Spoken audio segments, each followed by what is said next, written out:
players forced out. Exodus with jump round the pre-fire. Will they make a connection? Oh, perfectly played there by Pasha. Well done. They realized he went downstairs, so Pasha followed as well, but WTG will be able to reply. Milan hits the deck. He's not going to be able to have any impact on this round whatsoever. A jump out comes through. Pasha will catch him.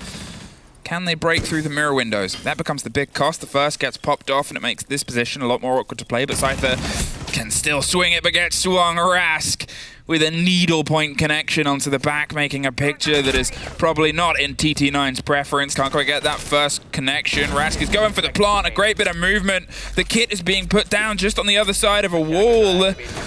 C4 has just put on the corner. He cannot quite get the connection. I was wondering about that C4. Might have thought that was for a bait. If he would be chased down, that they're going to have to go for plan B. A bit of a rotate over east, and Dan taking the head off of Scyther. And that's the opening we're looking for here. He finds his second one, and now the side is slowly being started to be ripped apart here. Dan's getting that Malusi Banshee on the close door, but WTG is able to take one out, even with the sliver of health. Looks for the second ping a bit too high, but Nico over the top takes off the cover of the head. You're looking at 10 seconds, and here they've been held at bay. Dan is doing his best to try and drive the plant, and Dan with a 4K.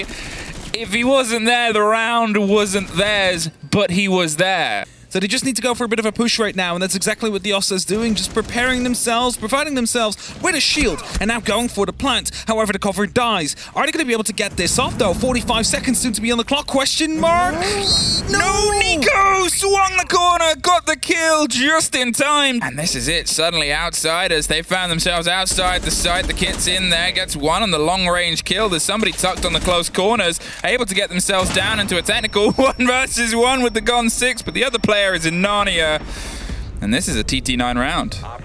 Milan wants an engagement. Oh, just looks away at the worst possible time, but does get the pickup. Pasha is supporting there. One up downstairs, and Pasha still supporting.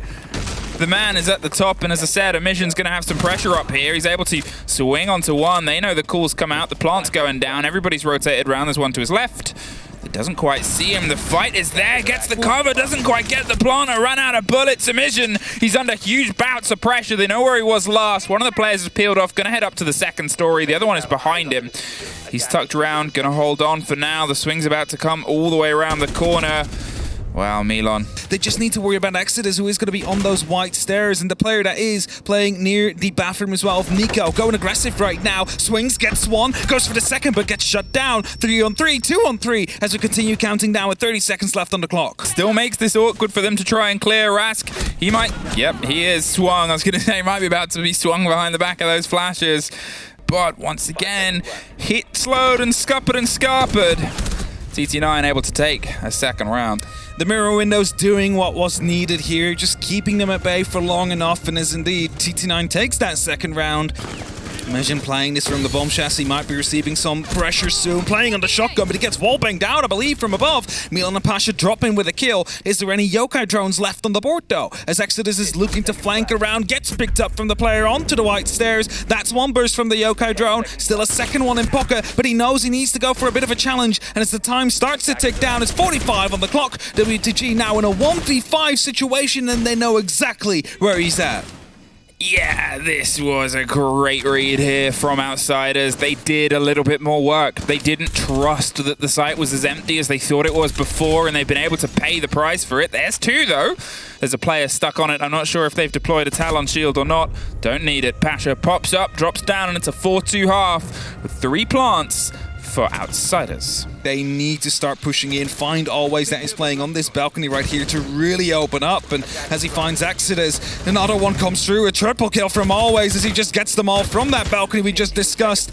It's only going to be up to WTG now, up on the east. Rappel goes off, just deciding to take his time here, just nothing really he can do from this moment, from this spot, and that will be Outsiders. As I mentioned, they needed to start it off with a win to alleviate a bit of pressure. They do that right away. That's 5-2. Dan, he takes care of Nico, gets rid of the Hibana. They've done most of the work they need to, but you still need another player as you're going for a drive. We talked about the body advantage and how tricky a white site like this can be. Dan gets another pick there against WTG. Dan takes care of Scyther. Dan takes care of Exodus. And they are falling like flies in front of him, and he's more than happy to swat. Emission, he's the last one left on the top of the hatch. He can sort of stay here and not die. There's an Echo drone, but he's not going to give. Don't think they do. There is going to be some concussions coming out, though, so they're definitely aware of a player being out there. Emission looking to go aggressive together with Nico, hoping to find some elevation. Finds one. That's Milan gone. Back on a 3 and 4. They know about the player on Lumber, so all they need to do now is isolate him and take him through. They'll catch him probably on his way back through. The plant is going down. Does he know? He has no idea. Oh, and that is a shame. Pasha, he just misplaced the call and gets caught out. 6-2-3. TT9 find their first in a while, but it is on the tertiary side. WTG quickly following. Pasha on the close angle is able to do some damage. Gets caught out by Nico, who's the drive round on the back end. They're going to see if they can stick the plant. The fight goes through the top, but WTG actually pulls off just at the last second. Stops the plant. The C4 was the cause. The swing round gets the man with the kit. Gets dropped. The 1 versus 3. The rotate round, the reveal of the player. They've been able to get it recollected, but Dan's on a triple and a tear as he has throughout this game before. 14 seconds. Cypher has to hit the ground. There's the ping on the player planting. There's the reveal of where Dan's at. 9 seconds. Suddenly they're stacked either side. Close on the door. Cypher with the watch. Can't get the connection. A quad kill. He was denied the ace before. He's got one. It's Dan! To lock it off, and it was a 2-on-4 situation, and Dan locks them all off 1 by 1. He puts his hands into the air as well.